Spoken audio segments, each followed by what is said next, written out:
Hamiti Fatija Fidi Morningside Records Kimbali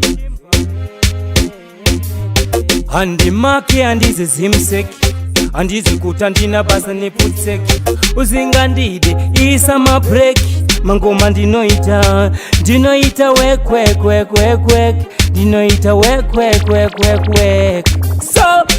power setabuka ndine power awa maitse every hour tawa ngoma zareba unge tawa shawa tadi wanga shawa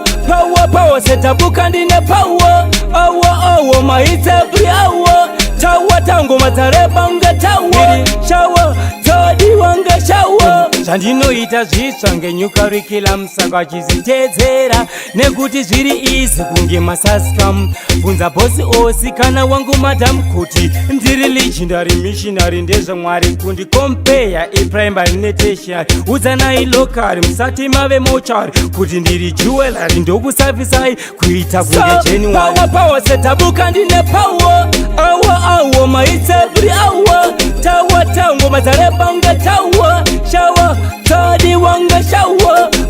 power setabuka ndine power awa maitse every hour tawa ngoma zareba unge tawa shawa tadi wanga shawa ndikavaudza ndina Benito kuti I am a musical dermatologist any boy test 6 feet amiti Kimbali zganzi infinity ndinocha anotaura bed spread kwete shiti nekuti missionary music ina mihati ndinoida zvisina doubt feeding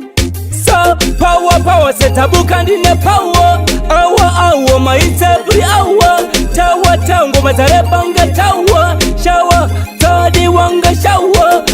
power setabuka ndine power awa maitse every hour tawa ngoma zareba unge tawa shawa tadi wanga shawa zvandinoita zvitsva ngenyukarikila musaka chizitedzera nekuti zviri izi kunge masaskamu bvunza bosi osi kana wangu madam kuti ndiri legendary missionary ndezvamwari kundikompeya eprimary netertiary udzanai lokari musati mave mochari kuti ndiri jewelry ndokusafisai kuita kunge January power setabuka ndine power awa maitse every hour tawa ngoma zareba unge tawa shawa tadi wanga shawa power setabuka ndine power awa maitse every hour tawa ngoma zareba unge tawa shawa tadi wanga shawa Morningside Records.